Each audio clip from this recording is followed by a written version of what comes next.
Vengadores. ¡Reúnanse! Este es el final de Vengadores, Endgame, posiblemente el mejor final de la mejor franquicia de superhéroes de todos los tiempos. El hecho de que los hermanos Russo y Marvel hayan logrado esto es nada menos que un milagro. Y luego, el primer golpe de la fase 4 es este. Cuando peleas con el brazo y el cabello y haces como una pose de pelea.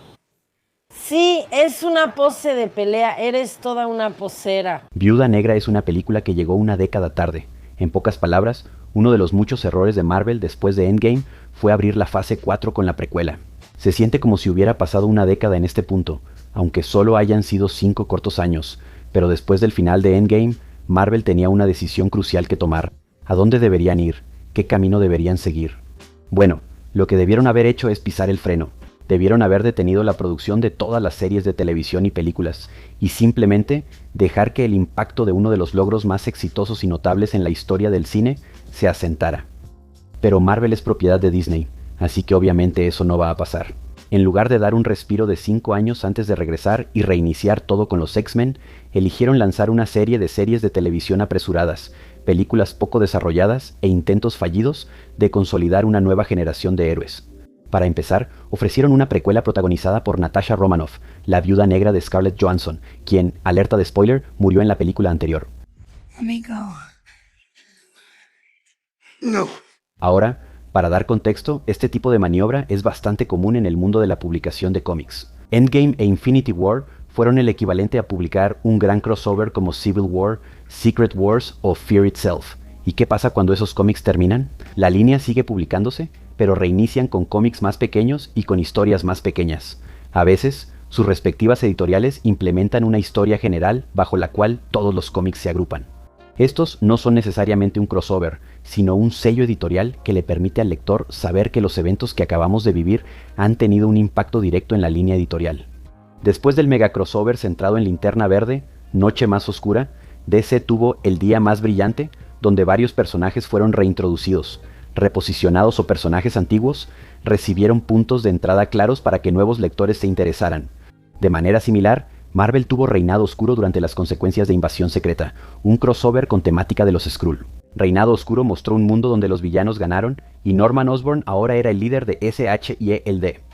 Permitió que surgieran versiones divertidas de personajes existentes, como Frank Castle siendo asesinado y luego cortado en 1.000.000 de pedazos por el hijo de Wolverine, Dakin, y después siendo cosido de nuevo por la Legión de Monstruos para un nuevo título llamado Franken-Castle, entre muchos otros. Así que, si Marvel después de Endgame hubiera arrancado una era con un subtítulo, tal vez esa habría sido una forma de señalar que las cosas no iban a ser como de costumbre. O Marvel pudo haberse enfocado solo en personajes nuevos, o literalmente pudieron haber hecho cualquier cosa para interactuar con los fans sobre este tema. En cambio, solo intentaron continuar sin decidirse por ningún lado. ¿La fase 4 es un reinicio total o es el comienzo del siguiente capítulo en el UCM? Decídanse, muchachos. A veces, la paciencia es la clave para la victoria. A veces no lleva a nada y parece que no vale la pena. Uno de los aspectos clave de manejar un universo ficticio como las largas líneas editoriales de Marvel y DC es que necesitas estar consciente de dónde están tus lectores y cómo puedes darles lo que quieren y al mismo tiempo hacerlos sentir incómodos. Es algo delicado de equilibrar. A veces necesitas arriesgarte mucho, a veces necesitas darles espacio y simplemente disfrutar de las historias de toda la vida, por así decirlo. La mayoría de los lectores solo aguanta un crossover al año, tanto por la expectación como por el gasto que implica. Los crossovers requieren mucho gasto extra para comprar todos los cómics relacionados, y aún así, a veces estas editoriales insisten en que haya 2 o incluso 3 al año. Ahí es cuando sabes que hay problemas. Si hay un crossover de los Vengadores, uno de los X-Men y un crossover general de Marvel en un solo año, eso significa que las ventas están bajando y la oficina central de Marvel está entrando en pánico. ¿Y esa lógica? No es tan complicado cuando se trata de películas multimillonarias. Porque aunque insistan en que no están simplemente replicando los errores que la división editorial cometió repetidamente, Marvel y DC definitivamente han caído en recrear los errores más evitables que sus sellos de cómics han cometido constantemente. Y Viuda Negra es un ejemplo perfecto. La gente llevaba al menos 5 años pidiendo una película en solitario de Natasha antes de Endgame. Queríamos saber cuál era la historia de Budapest. ¡Es como Budapest otra vez! Tú y yo recordamos Budapest de manera muy diferente. Pero para cuando Marvel finalmente le dio su propia película en solitario, ella, como dijimos antes, ya estaba muerta. Así que no tuvieron más opción que hacerla una precuela, una historia contada en retrospectiva, una historia que le dio a la espía solitaria y melancólica una familia amorosa. Eso simplemente se siente muy desacertado y no le hace justicia a su personaje. Solo sirve para darle al MCU una forma segura de presentar a una nueva Viuda Negra, no para crear una despedida emotiva para uno de los mejores personajes del MCU. Y para colmo, la película en sí es una historia vacía, simple, sin personalidad. ¿Qué sucede realmente en esta película? ¿Qué desarrollo tiene Natasha que siquiera se acerque a algunas de las revelaciones de las distintas películas de los Vengadores? Nada. Es una historia vacía que se estrenó en el peor momento posible, cuando todos esperaban algo más tipo Endgame. Soy inevitable. ¿Es justo poner esa expectativa en esta película de Viuda Negra? Por supuesto que no. Nunca iba a ser, Monterrey iba a hacer eso, pero Marvel también la preparó para fracasar. Esto hizo que toda la fase 4 comenzara con el pie izquierdo. En lugar de comenzar de nuevo con un nuevo personaje central del universo, o establecer un nuevo equipo de héroes, o incluso varios personajes para ver si alguno conectaba con el público, solo fue una serie de historias pequeñas que se sentían como precuelas y relatos intermedios.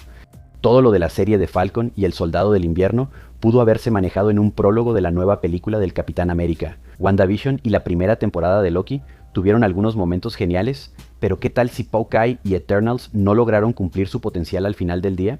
Shang-Chi fue una película divertida, pero después nunca le dieron seguimiento a su personaje.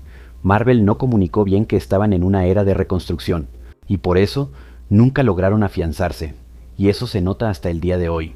Incluso cuando llegó el momento de presentar a Kang, no tenían una historia clara y concisa que estuvieran construyendo con él.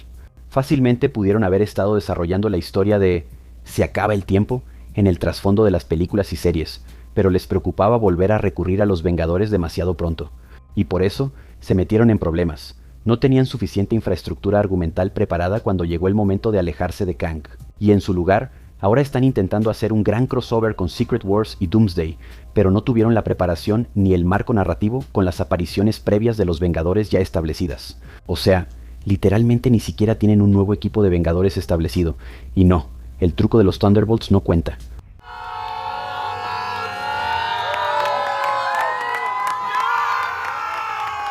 ¿Es esto literalmente culpa de Viuda Negra?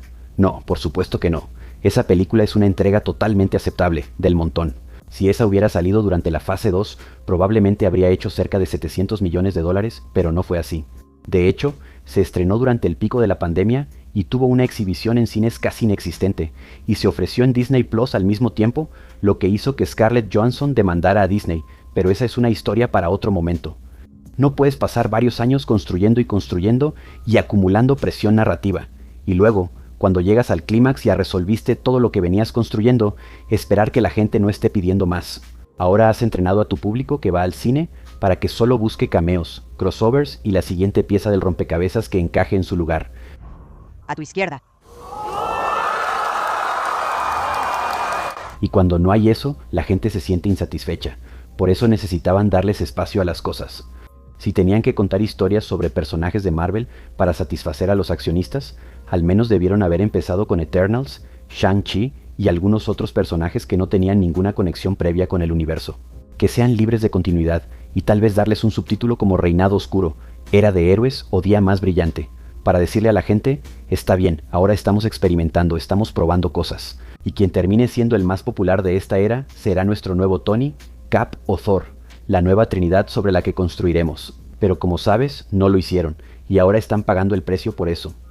Estamos en la antesala de Doomsday y Secret Wars, una duología que tiene tanta presión encima que casi no hay manera de que tengan éxito. ¿Saldrán las películas?